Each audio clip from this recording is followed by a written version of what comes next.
Hey everyone, how's it going? Welcome back to another Walking Dead video. So I figured I would do a Q&A video here to start off a really incredible month here that is going to be the premiere month of The Walking Dead: The Ones Who Live. The show is airing in 22 days as of today. 3 weeks tomorrow. I mean, it's literally right around the corner. There is a lot of stuff that is going to be happening in the next couple of weeks. Like there's a lot of stuff to look forward to. First of all, on the 7th, I was supposed to go to this premiere, but I'm not going to be able to make it. But the premiere is the red carpet premiere is on February 7th. And so that's where Andrew Lincoln, Denai Guerrera, and a lot of the other actors, producers, and all of that are actually going to be there. Watch the episode for the first time, and yeah, we're probably going to see a lot of stuff there, reviews and stuff probably come out, a lot of first reactions and all of that. Around this date is where spoilers are probably going to come out, so you're going to have to be careful for that because, I mean, it's always everywhere after that, right? And then the next week, though, on the 14th, is going to be the early reviews, so there's that to look forward to. The week after, I mean, it's literally the week before the show premieres, so there's probably going to be teasers and a bunch of stuff. So really, the next 3 weeks are going to be pretty insane here. So if you want to get all my Walking Dead content like this, then definitely make sure to be a subscriber. So let's get into the first question here. So Q&A, how likely do you think it is for Michonne to die in these 6 episodes? I think if it was the final... this is it for Rick and Michonne. Out of Rick and Michonne, I can see Michonne dying only because if you kill off Rick again, it just doesn't really make a lot of sense considering Rick has technically kind of been dead for many, many years now, right? So I can maybe see them doing something where they kill off Michonne and then Rick has Andrea's story. But again, that doesn't really make a lot of sense. At this point here, with where the story is at, these characters have just been apart for so long that it doesn't really make a lot of sense to have Michonne die because it just, again, they haven't been together for so long. If any of them were to die, it would be at the end of a season 3. So that is most likely what I believe. If this is going to be a 1-season thing, I think they're going to survive. If it's 3 seasons, then I could see one of them dying at the end because that'll have been 3 seasons of them alive and being together and everything. And so I could see them, potentially doing something at the very, very end. But as of now, at least in these 6 episodes, I think it's very, very unlikely that Michonne's going to die. Honestly, I would be absolutely shocked if that happened. Q&A, how big of a role will Jadis play in The Ones Who Live? Will she be loyal to the CRM or help out Rick in some way? I feel like there's going to be some sort of part to it where she does try and help out Rick Grimes.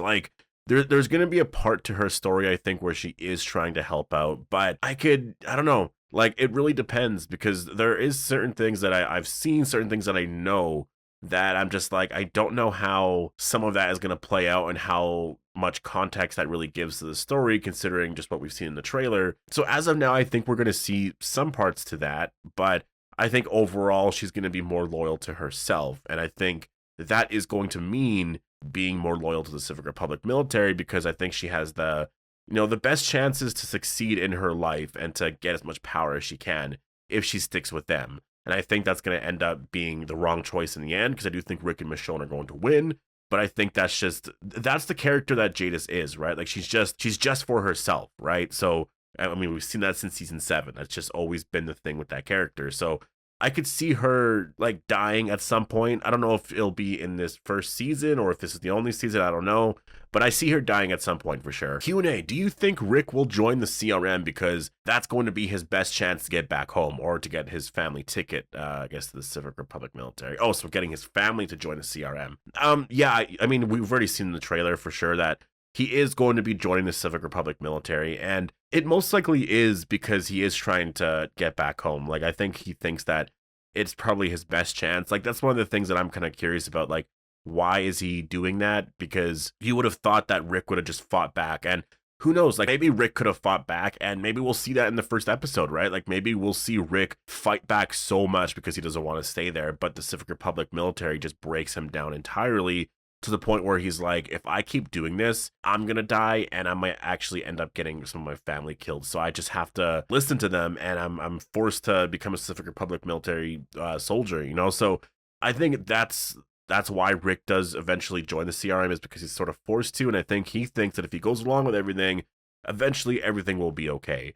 And I do wonder if that's an element to it. Will Major General Beal promise Rick that if everything goes good, you can see your family again? Because we've never seen that in the trailer. We haven't seen that anywhere. So I don't know if that is a promise that he makes. And so Rick is just like, all right, I'm going to keep doing this. I'm guessing that's probably not going to be something that he makes, though. I mean, 'cause I feel like the thing at the CRM is like, once you're there, you can't leave. So I think for Rick, it's one of those things where it's like, and again, we still haven't seen the thing yet where if Rick actually leaves and he goes back home, we haven't seen the I guess Major General Beal or anyone else at the CRM say specifically to him, like, we know exactly where they're all staying. We know where Alexandria is, this and that. And so if you go back, bad things could happen to that place. So yeah, I mean, I think there's a lot of reasons why Rick hasn't left, but I do think joining the CRM, I think he's just going along with it right now because I think, if he doesn't, it's bad, but he might as well rise up in ranks and try get as much power or control over a situation as he can. It's going to help him overall in the long run. I guess he's just sort of waiting for his chance, to be able to leave. And I think that's where Michonne comes in. And that's why I feel like some of this is a little not entirely what we were thinking in terms of, them knowing where Alexandria is and all that kind of stuff, because of the fact that it seems like Rick and Michonne do escape in this season and they go far away. It seems like they're going farther away from Alexandria. Again, like that worry could still be there. I mean, it would still be there for Rick and Michonne, right? Like if they leave, then something like that could happen. So maybe that forces them back to the Civic Republic military. I don't know. Q&A, do you think that they will have it that Rick was in a coma for a year or something since he has long hair in every trailer shot? They could have a scene of him waking up and it could be a callback to episode 1 of The Walking Dead. I personally don't think that the coma stuff is going to be a thing. That's been, that's been an idea that people have had since like the very beginning of like when Rick first left the show. And I've never really liked the idea that he was in a coma or anything like that, because it's just one of those things where it's just, I don't know, ignoring the writing part to it, like the writing part, that's such a typical storyline that people have come up with just over the years, throughout the decades. It makes it more interesting for Rick to have experienced everything right from the beginning, to have waken up in the helicopter. We saw him wake up in the helicopter and he was just so out of it, like he couldn't really, process what was happening. And then to just sort of still be in that state, while he's getting to the Civic Republic military, eventually waking up and being like, oh, what is this place? And then realizing like the moment where it was like, oh, this is a bad place. And that's the thing. We still haven't seen that yet. And I wonder if the show will address that, where we see Rick go to this place, and the moment he realizes this is actually a very bad place and the situation that I'm in is really bad. Right? Because we're just sort of, everything that we're seeing, we just see Rick struggling and going through a lot of this. But it would be kind of cool to see that moment where Rick, he's in the hospital, he's getting help, he's probably thinking, wow, this is a really amazing place. And then just that one moment where he realizes, oh, I'm trapped here. I'm not going to be able to escape, right? Or maybe because Rick is just so smart and he already knows so much of just what the world is like here, maybe he thinks that, oh, you know what, this place is too good to be true, and he wakes up already thinking that, like, where am I kind of thing, right? And he starts to, like, fight back immediately. Q&A, do you think that Pamela and or Lance met Jadis off screen before Eugene, Yumiko, Ezekiel, and Princess got to the Commonwealth? I would say, honestly, yeah, I could totally see that being a possibility. Like, especially a character like Jadis, even if it was someone else at the CRM, I could totally see Jadis being a character that met Pamela and Lance beforehand, because there were connections there. I know for a fact that there were connections there. I know they never completely confirmed it on the show, but like there's no way you bring up all that stuff in the way they did and then just, you know what I mean? Like those things right there, the stuff that Lance and Pamela were talking about, just all the little nods here and there to stuff that was very CRM related. That was CRM related. It's just that Scott Gimple does that all the time. Like he will introduce something like that seems really like, okay, this is CRM related or whatever, and then he just leaves it there and doesn't address it anymore. And then maybe it will get addressed at some point in the future. Like the triple P card thing was something that was introduced a long time ago, like a very long time ago. And we got that one scene in Tales of the Walking Dead where it came up again.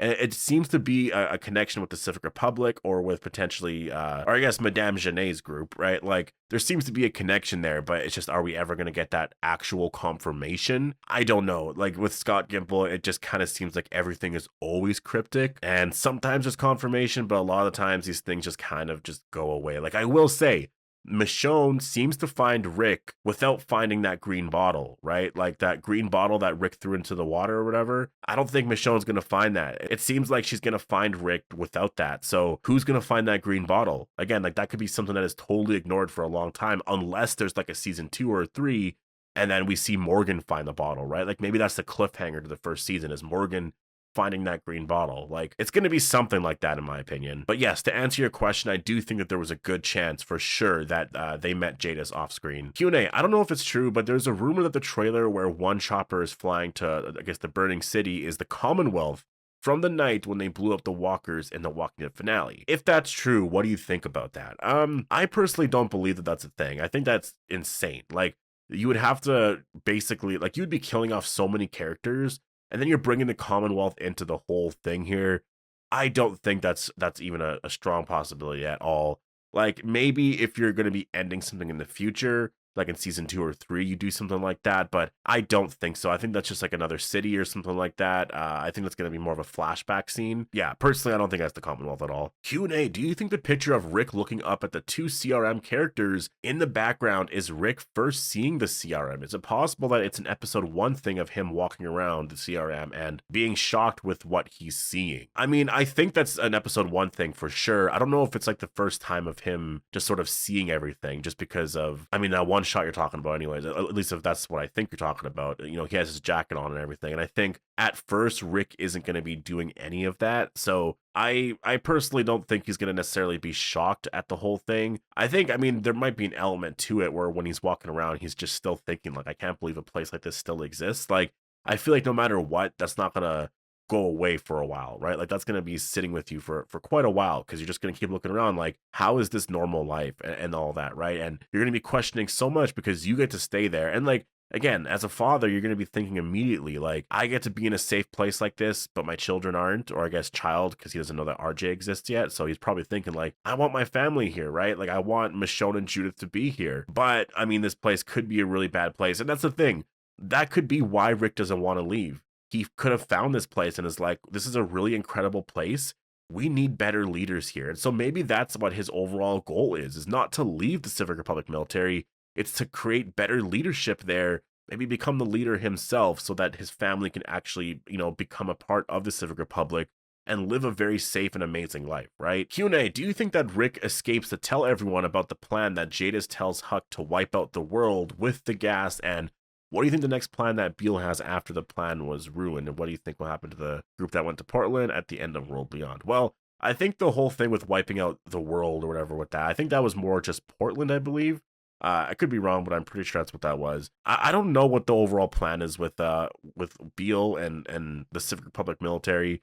That's stuff that we're going to find out. Like, we know that they're trying to control walkers. They're trying to control people and this and that in terms of, you know, being able to, like, whenever you wipe out a bunch of people like that, be able to use that gas, that chlorine gas that we saw in the trailer, to be able to slow the process of them turning into walkers so that you don't have walkers everywhere, right? So you control walkers, and then you have like these columns that they call them, and you sort of have in that way weapons, right? In that kind of sense. And so they're definitely like, they love power. That is a big thing with them, but it's just, what's their overall goal? Like, there's a lot of things, you know, Jadis does say we are the light of the world. So there's something there. They want to be seen a certain way, but there's still specifics about what their end game is, right? So that's the stuff that I'm very interested in. Is I want to know exactly what's going on here and what are they trying to achieve. You know, like that's one thing I want to know. Like, could they have started the apocalypse in order to gain all this power? I mean, I think that's kind of insane, but there's little things like that I wonder if they're going to start to introduce in the story here of The Walking Dead. But Q&A, how do you think Major General Beal will react to Michonne reuniting with Rick?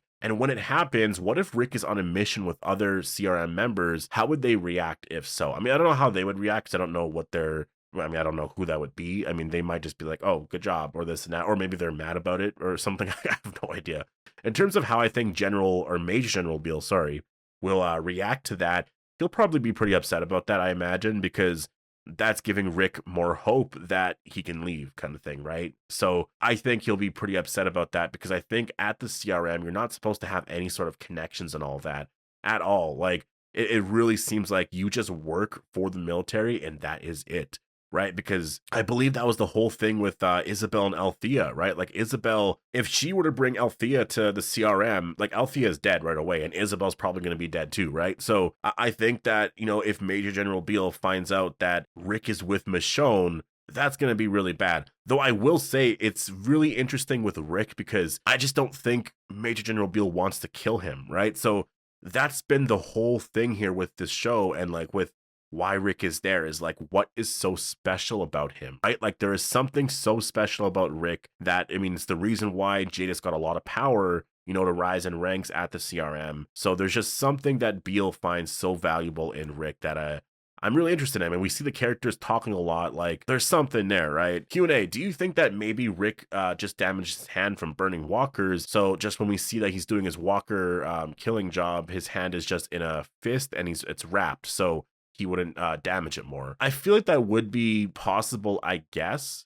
Like, I'm not going to rule it out. I mean, technically that is a possibility. We haven't seen the scene happen yet. It's just, I don't know. It's because of like little things, I guess, you know, in terms of like the first teasers that came out, they zoomed into Rick's face during certain shots. And then later on, like that recent trailer, the final trailer that we got, they didn't zoom into his face. They just sort of, they had it the full shot. And then you see his hand is missing. So I'm like, they were trying to hide it beforehand. And so if it was nothing at all, I feel like they just would have had it in there. But I think because they know that he loses his hand, that's why they're trying to keep it a secret. And that's why they were doing things like that. So I don't know. I guess it's possible, but I think that he most likely does lose his hand in this show, probably at the end of the first episode. Q&A, do you think that Rick was fighting a variant walker breakout and CRM soldiers and Beal were there watching things unfold? And in the process, Rick gets bit by a variant, but then he snaps and amputates his own arm with his hatchet, and as Beal was witnessing this, he saw Rick had big potential, so he moved him up in the ranks. Or do you think that Beal himself cut it off for fleeing the CRM as a form of punishment? That last one there is probably the most likely, but that first one sounds really cool. Like, I think that'd be insane. Like, he's actually fighting a variant walker, and then he gets bit, and then so he cuts off his own hand, and then just Beal witnessing that is like, whoa, like that, you know. I think honestly, I would probably prefer that. I just don't know. Like, I mean, I think that's possible in terms of the variant walker aspect to it, though. I don't know if they're going to get into variant walkers here in this show. Like, especially if you're just introducing them like, just out of nowhere in the first episode or something, and then you don't really touch on that again. You know, I think the variant walker stuff is for the Daryl show right now. I think the other shows will get it eventually, but they just have a different story that they're focusing on right now. So anyways, I'm going to leave it here. Definitely post all your thoughts down below. Hope you guys all enjoyed the video, and I'll see you guys in the next one.